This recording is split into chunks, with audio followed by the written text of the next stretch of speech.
Bato de la Rosa, bumanat na po mga bossing doon sa mga kongresista, mga kababayan. So amunoy pagiging Ayan oh. Ayan oh, Bato de la Rosa oh, mainit na mainit po mga kababayan. Talagang nako. Kayo dati hinahangaan, sabi ni Bato de la Rosa. Kayo dati hinahangaan nyo kami. Dati nakasaludo kayo sa amin. Dati talagang puring-puri nyo kami. Ngayon, kalaban nyo kami. Sabi ni Bato de la Rosa. Kaya naman, nagbitaw ng salitang oportunista kayo. Oh, ha? Julius Cesar Piamonte, shoutout sa iyo. Pakinggan, panoorin natin itong balita, mga kababayan, no? Kasi talagang mainit si Bato de la Rosa. At mukhang lahat po sila gustong ipatawag doon sa Congress. Ano? Oh. Lahat sila gustong maipatawag doon sa Congress, mga bossing. O, banat po! Ronald Bato de la Rosa, so amunoy pagiging oportunista ng ilang mga kongresista na bumubusisi sa war on drugs ng Duterte administration. Talagang sanay ata si Bato de la Rosa, mga kababayan, nung hindi sila iniimbestigahan. No? Sanay ata talaga ang ating senador, mga bossing, na kapag ka sila yung magiging topic, nako, hindi pwede yan. Oportunista ang tawag sa inyo kapag kaganyan. Ayaw maiimbestigahan. Ganun po ba sila dati, mga kababayan? Pag sila na ang topic, hindi pwede yan. No? Bawal yan. Kaya po ba nagmamadali silang mapababa ang ating presidente, mga kababayan? Para matapos na itong mga investigasyon sa laban kontra droga. Ano po? No, tuloy natin ha, mga bossing. Sabi ni Leonida Negrillo, iiyak na. Kayo po ba napansin nyo na iiyakin si Bato de la Rosa? Madrama ho lagi. Oo. Madami ho kasing nagko-comment, iiyak na yan, iiyak na yan. Ikinalungkot ni De La Rosa ang mabilis na pagbaliktad o pagiging balimbing ng mga dating supporter at tagapagtanggol ni dating Pangulong Duterte. Aray ko po, mukhang kasama si Mark Ramos doon, mga kababayan. Ano po? Bakit? Hindi, kasi naman po dati, mga kababayan, talaga pong tayo, mga bossing, sumusuporta, no? Sa administrasyong Duterte. Lalong-lalo na natuwa po tayo, mga bossing, nung nag-umpisa yung unit team. Sabi, ay nako, tapos na ito. No? Tapos na ang eleksyon. Malabo nang makabalik sa paggogobyerno yung mga dilawan o yung mga kakamping na sinasabi natin, mga kababayan. No? Kaso po, mga bossing, paano ho tayong hindi babaliktad? Ito pong mga investigasyon sa kanila, ito pong mga kinakaharap nila ngayon, mga kababayan, halos lahat po matitibay ang ebidensya, mga bossing. Ikaw po ba gaganahan ka pa ding sumuporta sa kanila? Tapos makita mo na sila nagsisisigaw doon sa mautog nila. Walang basehan. Di ho ba? Sisirain ng Pangulo kung ano-ano ang sasabihin sa Pangulo. Wala hong basehan, mga kababayan. Ikaw susuporta ka pa din ng ganun? Oh. Siyempre, kapag ka ganun, mga kababayan, no, kahit gaano kalalim ka ng supporter, kahit gaano katagal ka ng supporter, kung malalaman mo yung mga nangyari nung panahon nang sila ay nanunungkulan, nung panahon na sila ay nandoon sa pwesto, ganun pala, bibitaw at bibitaw ka nun, mga bossing. Kaya hindi mo masasabi at hindi mo masisisi, pati ang mga congressman natin, ganun din po, mga kababayan. Na dati po, naku, saludo kami kay Pangulong Duterte, which is ganun naman din po tayo dati, mga bossing. Kaso, nalaman po natin, no, yung mga irregularidad nung panahon na sila ay nakaupo dyan. Hindi ko binoto ang mga yan, sabi ni Rowie. Men Corvera sa balitang yan. Tinawag na oportunista ni Senador Ronald Bato de la Rosa ang ilang kongresista na nag-iimbestiga sa war on drugs ng Administrasyong Duterte. Kung dati raw pinupuri ang kampanya laban sa iligal na droga, ngayon bumaligtad na. Ang dami, lalo ngayon, nalalaman ng taong bayan. Halos 30,000 mga bossing. Kung ikukumpara mo po yan, Sa mismong si Bato de la Rosa ang nagsabi. Sa panahon ni PBBM. Madugo naman din daw sa panahon ni PBBM. Kasi daw mga kababayan, umabot ng 800 ang nategi sa panahon ni PBBM. 2 taon lang mga bossing. Times 3 equals 6 years. Times 3 mo yung 800 kung sakali na tuloy-tuloy lang at parehas lang yung datos, 2,400 mga kababayan. Ikukumpara doon sa 30,000. Ikukumpara doon sa napakaraming yun. 30,000 na pamilya ang nawala ng kapamilya, 30,000 na buhay ang nawala, mga bossing. At nasa likod po nito, mga kababayan, yung sinasabing, yung karamihan daw doon, kabataan, karamihan daw doon, mga bossing, inosente. Paano yan, Tobats? For those who are so fast in changing their stand, in changing their views, and changing their,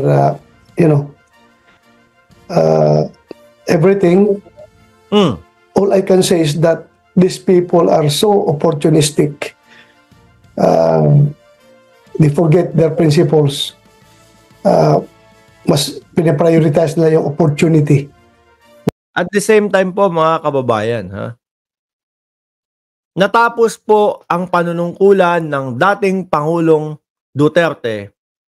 Hindi naman po talaga nag-zero ang droga Madami pa din mga kababayan Madami pa din po, mga kababayan, ang droga. Ang sinasabi nga po nung mga nabiktima ng panahon ng laban kontra droga naubos ang buhay. Hindi yung ipinagbabawal na gamot.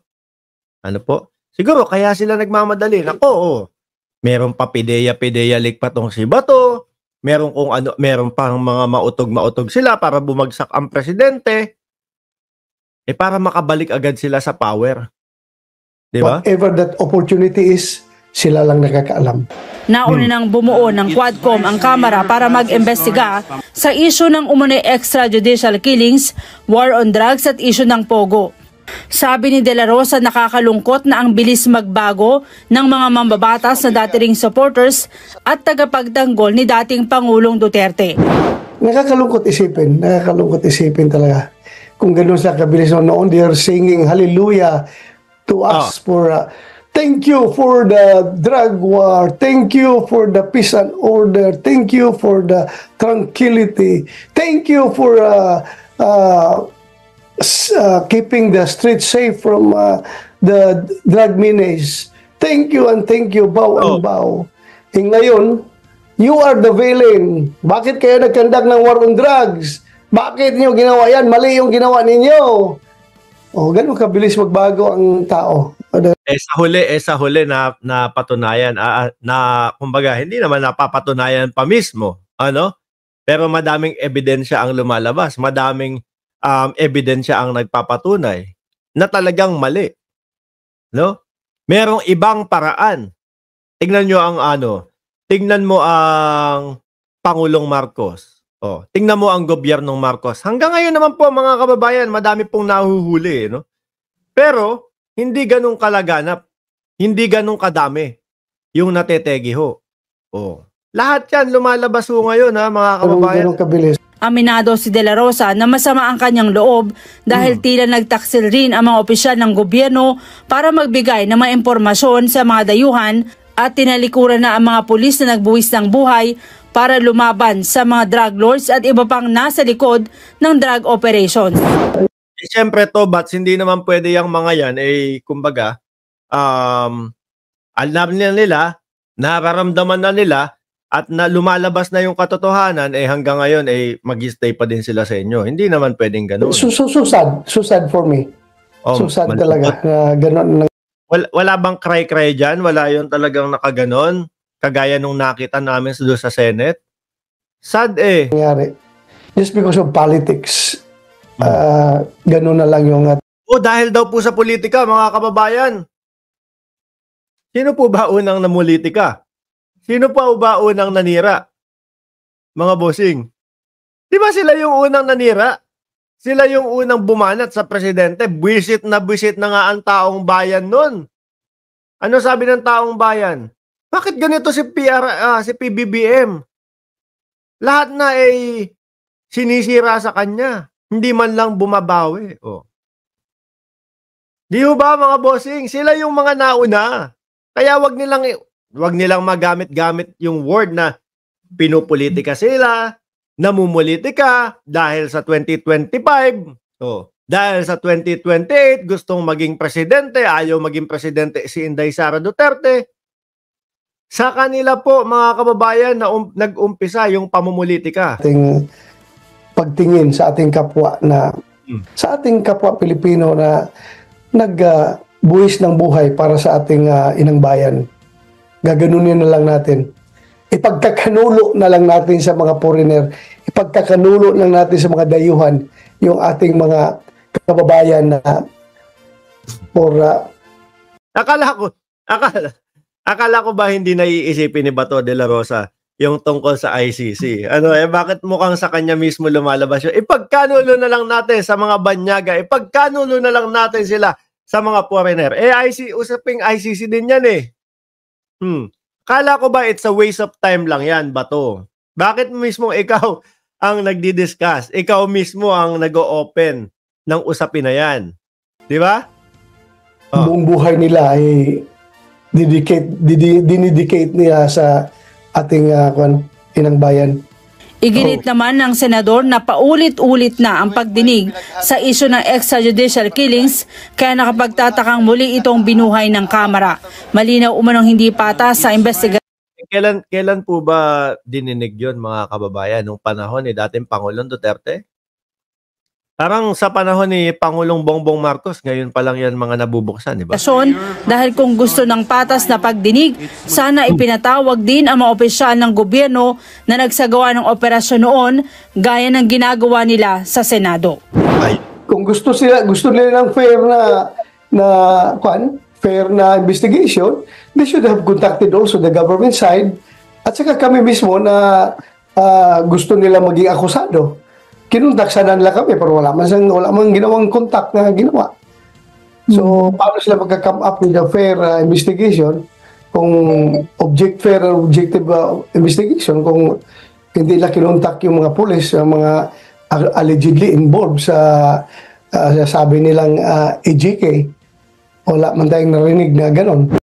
Alam niyo po mga kababayan, sabi nga nila, mabigat na kaso ang EJK, ngayon lang yan.